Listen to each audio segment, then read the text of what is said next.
On the Medusa of Leonardo da Vinci in the Florentine Gallery, by Percy Bysshe Shelley. It lieth, gazing on the midnight sky, upon the cloudy mountain peaks supine.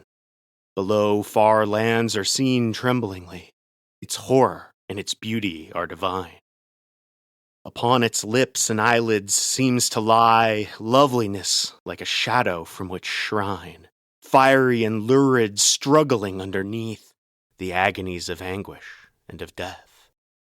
Yet it is less the horror than the grace which turns the gazer's spirit into stone, whereupon the lineaments of that dead face are graven till the characters be grown into itself and no thought more can trace. 'Tis the melodious hue of beauty thrown athwart the darkness and the glare of pain, which humanize and harmonize the strain. And from its head, as from one body grow, as grass out a watery rock, hairs which are vipers, and they curl and flow, and their long tangles in each other lock, and with unending involution shrew their mailed radiance, as it were to mock the torture and the death within, and saw the solid air with many a ragged jaw. And from a stone beside, a poisonous eft peeps idly in those Gorgonian eyes, whilst in the air a ghastly bat, bereft of sense, has flitted with a mad surprise. Out of the cave this hideous light is cleft, and he comes hastening like a moth that hies after a taper, and the midnight sky flares a light more dread than obscurity. 'Tis the tempestuous love of terror, for from the serpent's gleams a brazen glare, kindled by that inextricable error which makes a thrilling vapor of the air, become a and ever-shifting mirror of all the beauty and all the terror there, a woman's countenance with serpent locks, gazing in death on heaven from those wet rocks. You're listening to the podcast inside your house by Annie Marie Morgan and Kevin Schrock, with today's episode written by Annie Marie Morgan and music by Hex System.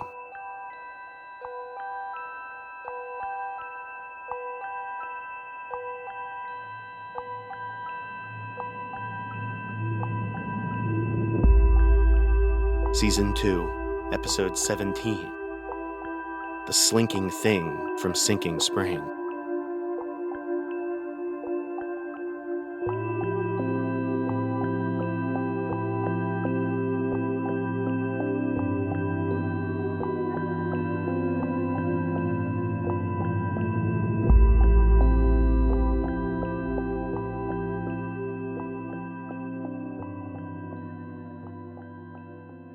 I'd always pictured hell as fire and brimstone, devils and darkness, the things you see in movies and read about in books.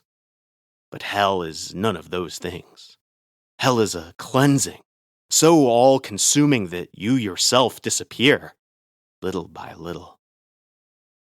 I wish I could tell you my name, but it's long since left me. My head is full of too many other things these days. My childhood is blurry at best, like some mostly forgotten dream. Adulthood is better, but only slightly. I remember the name of the college that I went to, and if I try hard, I can still remember the face of the first girl I ever kissed, but it's fading every day. The memories that never fade, though, the ones that grow only more and more clear with each passing day, are those of Sinking Spring and the slinking thing that followed me home and burrowed deep into my head. It was a beautiful summer day when everything went bad, almost a year ago now. The sun had me and my friends, whose names I no longer remember, feeling bold. We wanted to go and soak it up, but the smoke in the air meant that we shouldn't. We compromised with a long drive to a short walk and picked the Great Serpent Mound as our adventure of choice. The Great Serpent Mound was the oldest tourist destination in our state. It was an animal effigy earthwork, built somewhere around when BC swapped over to AD. For something so old, so precious, and so unique, there would have to be someone watching over it, wouldn't you think? But no, all that protected it was a small sign to remind people why 2,000 years of history were so important. Those who wanted to ignore it could and would. I was with 2 friends that day. I remember that much. But all I can remember about them were the things that I'd rather forget. We walked the perimeter first, breathing in air that was clearer than in our part of the state, but still made us sneeze. From the ground, it was hard to see the shape of the full mound. We examined the snake one coil at a time, starting at its spiraled tail. The mound builders, a culture we knew approximately a sentence and a half about from the gift shop, had built the snake with the sun in mind. They designed it so that the snake's tail lined up with the sun at its peak on the winter solstice. From the tail, it unfurled enough to be a series of short waves, ones that took several minutes to walk past, more if you stopped to really take it in. And we did. The smoke had kept us cooped up and anxious all summer. I remember the mound and the forest around it feeling otherworldly, magical almost, because it was the first escape we'd had outside in so long. We took in everything: the gently grassy rise of the snake's body, the lightly clouded sky overhead, the birds, the wind. I remember being enamored by tiny blue flowers that bloomed all along the snake's slopes. When we reached the snake's head, either I or one of my friends, who's so blurry now, reminded us all what we'd only just read: that the snake's head lined up with the sun's peak during the summer solstice, that the whole site was in an ancient crater.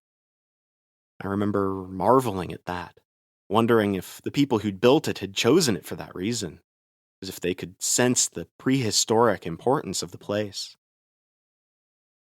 I wanted to capture that day however I could. I'd brought my camera, of course, but I'd also brought a little book for leaf and flower pressing.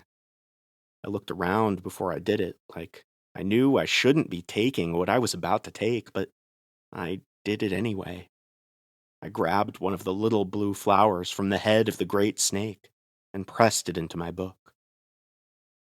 I had my pictures, sure, but I wanted a keepsake.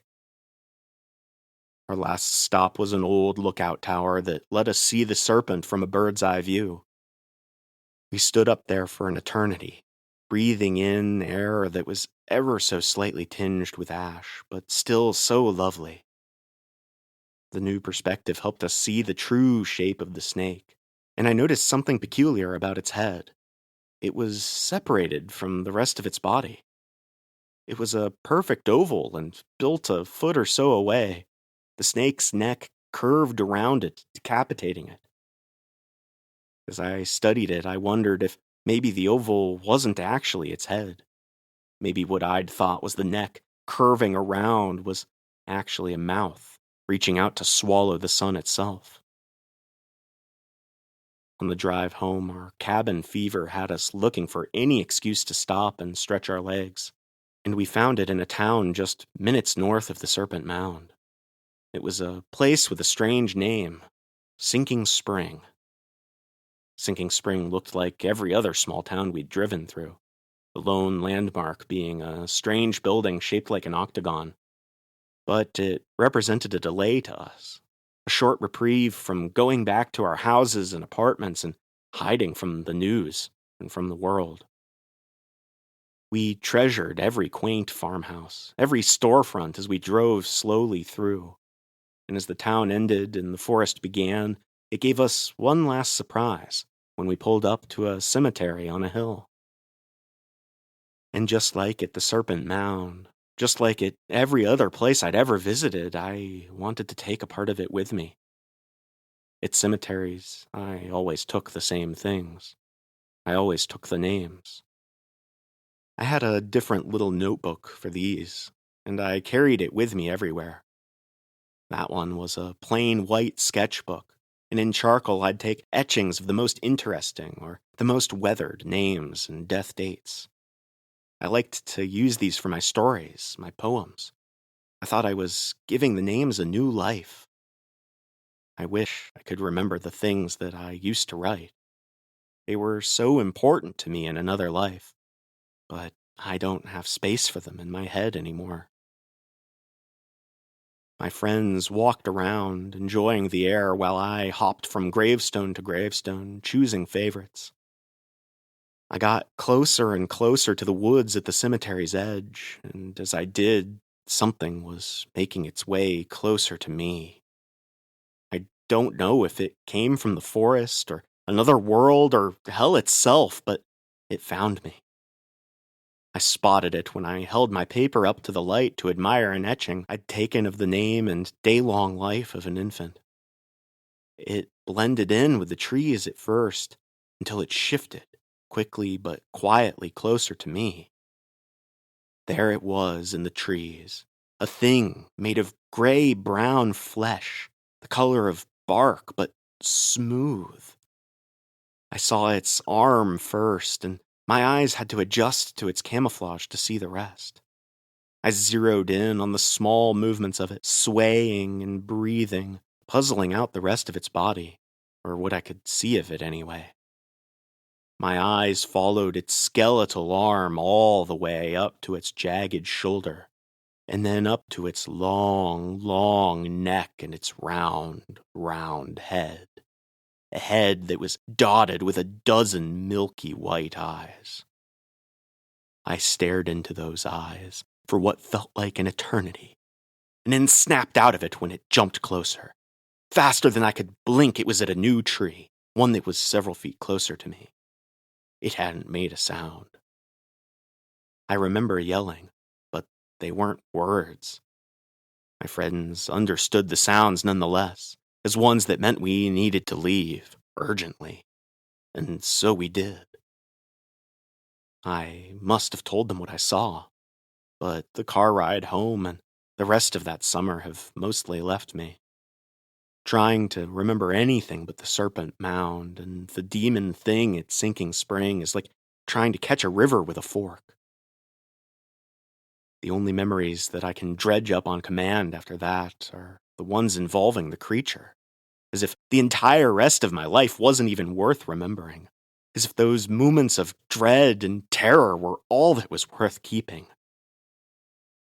I remembered the leaves were just starting to change when I saw the slinking thing again. I was walking on a path in the woods, but shallow enough that between the trees I could see cars and houses peeking out. I wonder if I walked there often.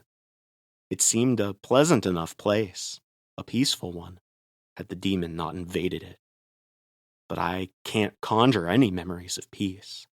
No, my memories only start right as I sensed something watching me.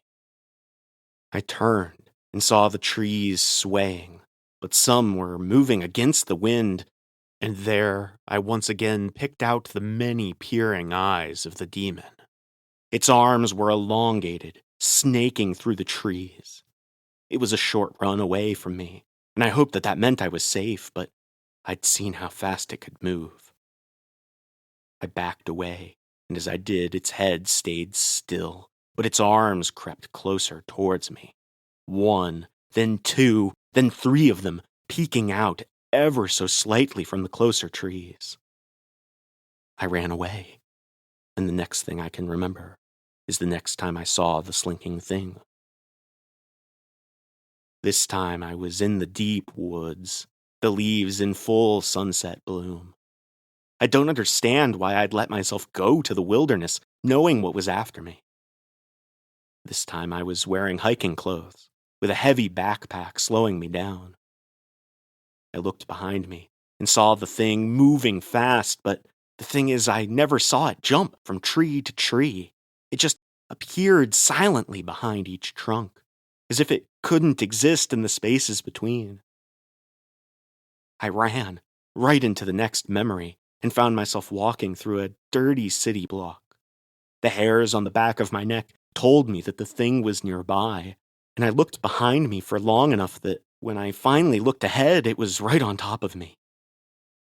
This time, I was close enough to see its face better as I stumbled to a stop. This time, I could see its milky white eyes shift and slosh like the liquid inside them was trying to escape. For a split second, I looked for a mouth, a nose, or any of those other features we expect to see, but all it had, from what I could see anyway, were those cloudy eyes. When I think about it now, it's like one continuous chase. It's taken all of my memories that it couldn't invade. I ran out of there into a dark hallway, and then the woods again, this time with the leaves barely hanging on. Then I was jumping out of what I can only assume was my bed, but the lone memory I have of it is being chased by the dreaded slinking thing. I was in a church, and then in a series of hallways, and finally in the woods, one last time. As the gentle snow fell, I fell to my knees, wheezing and out of breath, and I let the demon approach me. Though I made no effort to run, it wouldn't come fully out into the light. Rather, it extended one of its smooth, branch-like arms, one of many, and opened its palm right above mine. And into my hand, it dropped one milky, bloody eye. Winter came, the snow fell, but all I can tell you about this time were visions that were not my own. I'm sure I must have been going to work or school, whatever it is I did with my daylight hours, because I still had a house of some kind. I still found myself dressed properly, on the bus or out walking, but all that I can recall are fleeting glimpses of this life. My memory starting only seconds before terrible visions brought on by the slinking thing. It didn't need to find me anymore. I'd simply be sitting or standing or sleeping, and I'd feel its wet eye appear in my hand. And then I'd find myself somewhere else entirely. The first place I found myself transported to was a bedroom. There was a mattress on the floor, and the peeling walls were bare. The only other furniture in the room was a large wooden box. It reminded me of a coffin, but it was worse because from the inside, I could hear someone crying. I tried to get closer, to let them out, but I couldn't move beyond the shadow of their bedroom door. The next vision was an ancient battlefield, where the soldiers wore leather armor that I couldn't quite place and fought with spears and swords. I only caught glimpses of the carnage from beneath a shallow bridge, once again trapped in the shadows. Between the visions and the second long glimpses of a normal life, the thing that took over my skull allowed me to remember my half-hearted attempts to rid myself of its curse. Pretty much all I know about myself is that I collected strange and morbid things, and that when the slinking thing found me, I tried desperately to get rid of them. I remember bringing the pressed flower back to the serpent mound.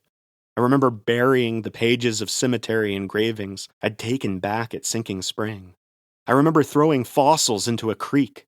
I remember taking bones I found in the woods, ones that I'd guessed were deer bones, but I'd never been quite sure, and mailing them to the police. In one of my visions, I watched a train crash and burn, lighting up the snow on a winter's night. But I didn't feel either the heat or the cold.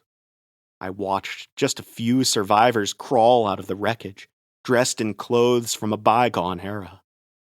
I tried to reach out a hand from the trees I was hiding in, and found I finally could. But I also found that the hand was wrinkled with age, bloody and bruised. I tried to look at the rest of my body then, but the vision dissolved. I remember printing out and burning my writings then, worrying about the ideas that I'd used, inspiration taken from dark places. At some point, when I remember blinking back to my old existence, I stared at the empty closet where I'd kept my collected things, and I screamed for the creature to tell me what else it wanted, that I'd given back everything I'd stolen, everything that wasn't mine. In another vision, I watched a woman get lost in the woods and take her last breath. I watched her body start to rot, and as it did, I tried to study my own. I couldn't look straight at any part of me, but if I squinted out of the corner of my eye, I could just barely make out tattered and bloody clothes. The last vision I saw, from my voyeuristic perspective, was a little boy walking to the store alone on a cold gray night. He looked incredibly sad. He soon turned around, as if he'd sensed me, but surely that was impossible. But still his eyes widened, and he ran off. He looked so familiar. In fact, the whole scene was familiar to me. A little boy walking alone on a cold winter night, seeing a half-dead old man watching him from the shadows. I knew I'd heard that story before. I also knew I'd stolen it, written it into some silly little story. I just wish I could remember one last time the face or even the name of the friend who'd told it to me. It was only when spring began that things slowed down. I was walking around outside, presumably having a better day, when I spotted the creature, watching me from a bush dripping with pink flowers. I was in some kind of topiary park, and I couldn't help but wonder why the hell I kept going outside, even after everything that had happened. The creature reached out to me, and I let it, hoping that maybe it would either end what was happening or at least speed it along. But it didn't. It just handed me a hand. It looked to be one of its own, severed but bloodless and limp. I held it. What else was I supposed to do? And it curled into my fingers, holding them tight. I thought maybe it was letting me go. The gesture was almost comforting. Then I fell into hell. I'd get small glimpses of normalcy. Then I'd feel cold fingers lacing into mine and pulling me into other worlds. Many of them were the same visions as before, but I was no longer a spectator. This time I ran through the woods with that lost woman, getting colder and more tired with each passing day. Time moved as if in a dream, like I was there with her for an eternity, but also only for a few breaths. I fell into that ancient battle next, hearing last words and threats in a language I didn't know. Soldiers dropped around me, and the scent of blood filled the air. I escaped death in that vision, just barely, only to meet it in the next one. This time, when I visited the site of that old disaster, of the train that crashed and burned, I appeared inside it. And when the passengers began to burn, I burned with them. The glimpses into my real life were all the same between these visions. I was in an apartment that became increasingly bare and filthy as I spiraled, waiting to die over and over again. From fleeting glances outside, I gathered that summer was approaching. Time has lost all meaning to me, but if you were to watch me from the shadows, that's where you'd find me now, curled up on my kitchen floor and waiting for the end. I know it's coming soon because my phone has made me a little present. Popping up in pictures was a little collage titled 1 year ago today. And it's me and my friends, the ones I wish I could remember, all smiling in front of the village sign of Sinking Spring. It's not long before I feel the bony grip of the demon's hand clamping my own, and then I'm off again. It takes me to a place I haven't seen since this nightmare began. I'm in the bare bedroom with the peeling walls, and I'm looking at the box that looks so much like a coffin, but holds someone living. I suppose in this vision, there is no room for me to be stuck in there with her. As I approach the box, I realize that the voice crying sounds familiar, even if so much younger. I know then what I need to do, as a precious memory that's one of my own resurfaces. I don't remember her name, but I'd seen her face on my phone that morning, and I could just barely remember her confessing her secrets to me one night, on the kind of night where you all overshare with each other and then never talk about it again. I remembered so clearly then what she'd told me. I reached my bruised and bloodied hand into the box, and it went through like I was a ghost.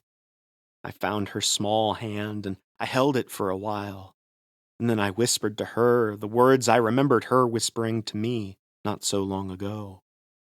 I whispered, "One day, you'll get out of here." As the room dissolved, I entered the next vision with less dread. I wondered if perhaps the thing with the milky eyes and the many arms wasn't a demon at all. For the first time, I found myself alone in the vision. I'd always been alongside those I'd watched before, in the fray now, but still a spectator. This time, it was just me. This time, when I looked at my hand, the creature was once again holding mine, but this time its hand was attached to its arm. Though it already had me, it kept its distance, hiding in nearby trees, unable or unwilling to come out into the light. Slowly, as my eyes adjusted to the day, I took in the rest of this new vision. I was in a forest, and this time in the summer. The air was clear with just a bit of smoke, and the sky above was beautiful. I was in the trees, but in the distance I could see shapes moving, people and cars. I studied my body first, bruised and bloody, and wearing strange clothes. It was the way I'd looked in all my other visions, but this time I could look closer. I had some kind of protective vest on my chest, and in my aged hands was a gun. My pants were blue with a logo I didn't recognize embroidered in. It was a two-headed snake, with both heads poised to bite each other. Slowly, my ears began to take in sounds around me, and I breathed heavily like I'd just been knocked over. I heard gunshots and screaming from further in the trees, but they all sounded muffled, like my ears were recovering from something. My hand, the one holding the creature's smooth, long fingers, was dotted with a fresh burn. My eyes followed it back to the trees, and I realized that it had company. Hiding beneath the sun-dappled leaves were other people, watching me, ones who looked far removed from whatever battle I was fighting in. There was a man, naked and covered in sores, peering at me from behind a peeling birch tree. He seemed unaware of his own plight, though, and looked at me with pity. There was a girl in a corset and layers of dressy clothes with her hair done up, her body half concealed behind an oak. A little boy in pajamas watched me with curiosity, reaching up to his face to fix glasses that weren't there. A woman in some kind of camouflaged bodysuit that changed to match the trees behind her stared at me inquisitively. Her throat was slit, and a river of blood ran down her neck, but she seemed completely unaware. Further out in the trees, closer to whatever battle was happening, there were others. They looked from different times, different places, many in varying states of injury, and all of them hiding behind the trees. My vision started to go blurry then. I breathed in the air, fresh but still tainted with just a little ash and just a little copper, but no less glorious. I looked up at the sky again, taking it all in. The creature squeezed my hand once more, and then let go, and I fell back onto my kitchen floor. The gunshots in my ears were replaced with knocking and yelling, and I got up to answer the door. As I did, I felt my own name, and the names of those I heard yelling on the other side start to come back to me. When I opened the door, I recognized their faces, not just from here, but from long ago. The girl in the box, all grown up now, gave me a hug, while the boy I'd seen on that cold winter's night, the one where I'd given him such a fright, stared at me for just a second before joining in. It was as if he recognized me, finally, as if my year of hell had aged me just enough that he started to see the face of a half-dead soldier he'd seen in the shadows, walking alone in the dark so long ago. They'd come because they were worried, and because the air was clear. Whatever had been happening to me, they'd hear about it as we walked outside and looked up at the sky. On clear days now, that was more urgent than anything else. As we walked, I started to remember the rest of them, the bits not attached to some terrifying visions from childhood. And though I'd lived through those with them now, that was far in the past. And on the other side, whatever strange war waited for us in the future, that was decades away. But today the air was the clearest it had been all summer, and the sun was out. And when we got outside, and I looked into the trees, there was nothing hiding in the shadows. There was nothing looking back at me.